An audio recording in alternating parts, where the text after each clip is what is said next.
এবার ওপেনিংয়ে থাকবেন ডিপিএল সেরা এনামুল হক বিজয়। মিডল অর্ডারের ভরসা হবেন নিউজিল্যান্ড সিরিজের সর্বোচ্চ রানের মালিক মাহিদুল ইসলাম অঙ্কন। বিপরীতে বাদ পড়তে পারেন পারফরমেন্সের তলানিতে থাকা বড় বড় নাম। এদিকে টাইগারদের বোলিং ডিপার্টমেন্টও থাকছে চমকের পর চমক। তাইজুলের বাঁহাতি অর্থোডক্স ঘূর্ণির সাথে নাহিদের অগ্নিঝরা গতিতে এবার আরও শক্তিশালী হয়ে উঠবে বোলিং ইউনিট। সব মিলিয়ে শ্রীলঙ্কা টেস্টের সেরা একাদশে আর কারা থাকছেন ফিল সিমন্সের নজরে, এ নিয়ে বিস্তারিত রিপোর্টে। আর মাত্র 2 দিনের ব্যবধানেই পর্দা উঠতে যাচ্ছে শ্রীলঙ্কার বিপক্ষে টাইগারদের পূর্ণাঙ্গ এক সিরিজের। আগামী 17 তারিখ গোল্ড টেস্টের মধ্য দিয়ে শুরু হবে দীর্ঘ এই সিরিজ, যার লক্ষ্যে ইতিমধ্যেই 16 সদস্যের টেস্ট স্কোয়াড গঠন করেছে বিসিবি। এমনকি 2 দফায় দলের ক্রিকেটাররাও পা রেখেছে দেশটির মাটিতে।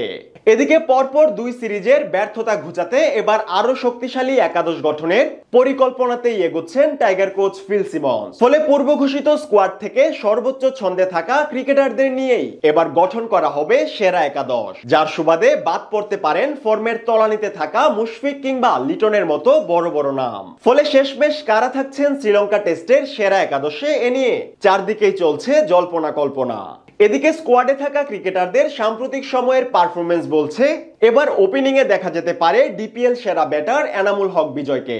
ঘরোয়া ক্রিকেটের সবশেষ এই আসরে 874 রান নিয়ে নাম্বার 1 ব্যাটারের তকমা জেতার পাশাপাশি জিম্বাবুয়ে টেস্ট কিংবা নিউজিল্যান্ড সিরিজেও দুর্দান্ত ছন্দ দেখিয়েছেন দীর্ঘদিন জাতীয় দলের বাইরে থাকা জনপ্রিয় এই ক্রিকেটার। তার সাথে ওপেনিং এর আরেক প্রান্তে সিমন্সের বিবেচনায় থাকতে পারেন সাদমান ইসলাম। এছাড়া ওয়ান ডাউনের দায়িত্ব থাকবে অধিনায়ক নাজমুল শান্তর উপর।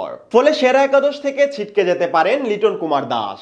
অন্যদিকে মিডল অর্ডারের শুরুতে ক্যারিবীয় কোচের আস্থার জায়গায় থাকবেন দলের টেস্ট স্পেশালিস্ট মুমিনুল হক সৌরভ। বিপরীতে বাদ পড়তে পারেন ফর্মের একেবারে তলানিতে থাকা অভিজ্ঞ ক্রিকেটার মুশফিকুর রহিম। ফলে এবার তার পরিবর্তে সেরা একাদশে জায়গা নিশ্চিত করবেন মাহিদুল ইসলাম অঙ্কন। সম্প্রতি নিউজিল্যান্ড সিরিজে সর্বোচ্চ রান সংগ্রহের চমক দেওয়ার পাশাপাশি দুর্দান্ত এক সেঞ্চুরিও ঝুলিতে নিয়েছেন তরুণ এই ক্রিকেটার। এছাড়া মিডল অর্ডারের হাল ধরতে সম্প্রতি ওয়ানডের মনোনীত অধিনায়ক মেহেদী মিরাজের সাথে কোচের পছন্দ তালিকায় থাকবেন জাকের আলী অনিকো। সবশেষ জিম্বাবুয়ে টেস্টের 2 ম্যাচে 15 উইকেট নেয়ার পাশাপাশি সেঞ্চুরিরও দেখা পেয়েছেন মিরাজ। বিপরীতে সবশেষ 2 সিরিজে দলের ব্যাটারদের ভরাডুবির মাঝেও সামর্থ্যের পরিচয় দিয়েছে জাকের আলীর ব্যাট। এদিকে 8 নম্বর পজিশনের জন্য প্রথম পছন্দ হবেন তাইজুল ইসলাম।